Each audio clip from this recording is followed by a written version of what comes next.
Kobe Bryant, the most fraudulent superstar celebrity athlete we have ever seen. Because of his unique upbringing, he chose to be a knockoff rather than an original. I've been criticizing Kobe for a long time. Chanel knockoff bag or whatever, that's what Kobe is to Jordan. Why does he have to have two jerseys?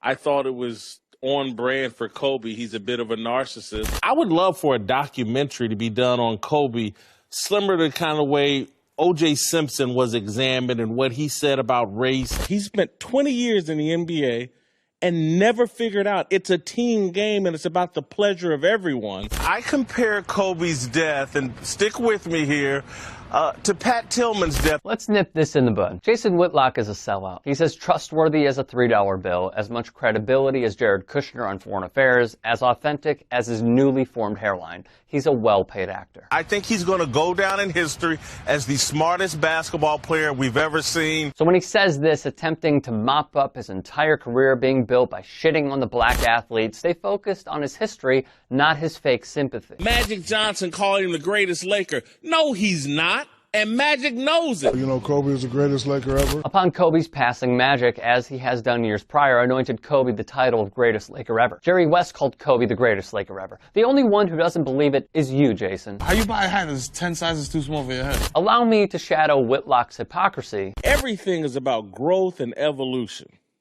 And that Kobe, to me, lacks self-awareness, and he's never evolved. One clip at a time. He's going overboard with this nice guy stuff. This would equate growth, as Whitlock just spewed, but because it's Kobe, a Whitlock target, his own words don't apply. That's hypocrisy. News drives internet clicks and relevancy. Athletes have turned frumpy sports writers into high-paid television stars, the most Whitlock projection of all. When I leave here today, I'm going to drive to Wilshire Boulevard, get out of my car, and throw the keys to my car to some white or Latino man who's going to say, Mr. Whitlock, anything I can do for you today? Sounds like a frumpy writer turned high-paid TV star, no? Damn, this is like a rapper. He looks like a Hershey Kiss.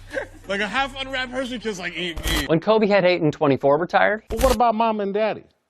Again, and I know they fell out later, but his father was an actual pro basketball player. If unaware, Kobe publicly fell out with his parents, Joe and Pam, when they tried to peddle some of his memorabilia, including 2 high school uniforms and a pair of Los Angeles Lakers championship rings from 2000 without his knowledge. Who's to judge, Jason? Well, he is. He's made a career out of it. Alas, we mustn't forget, Whitlock extended the olive branch to Kobe. No one in the league likes you. You need an older black male in your life to provide you with some guidance. I figured I could be your big brother, a mentor, willing to share some hard truths with you. You remind me of Stringer Bell, Kobe. You don't want to end up like Stringer Bell. He got his cap peeled by a gay stick-up man and a bean pie salesman. It gets worse.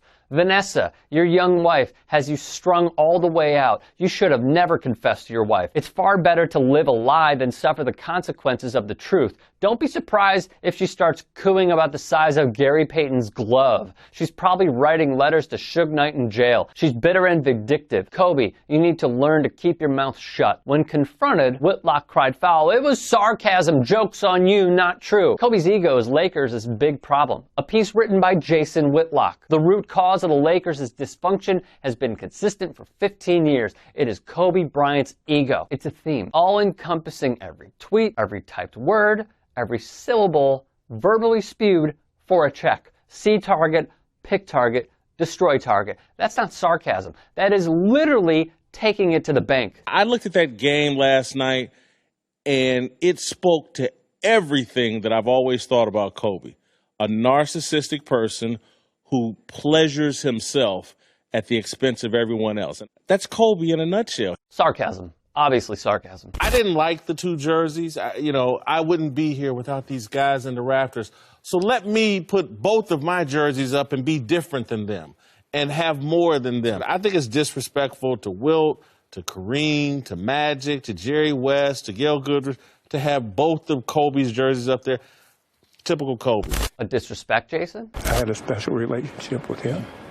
No one knows the intimate talks I had with him. And honestly, I felt like he's father for 2 years.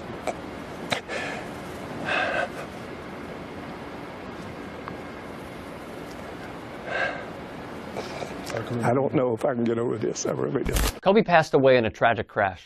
While it may be deemed petty, Whitlock's continued history foreshadows a scenario we are seeing in present day. Pick a prominent black athlete, make them your sworn enemy, and drive this narrative for clicks to entrench the bank account. So the next time you see Whitlock... Kobe, not to twist your words or read too much into what you said, but being around young players energized you. That's not a statement about maybe you'd like to see some young players on your team? Wow.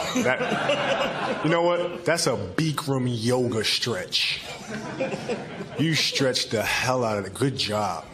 Good job. I'm not even going to answer that. That's just silly. Next. If you'd like to hear more thought-provoking content like TYT Sports on Facebook and to help in my journey to keep media independent, go to tyt.com/Rick.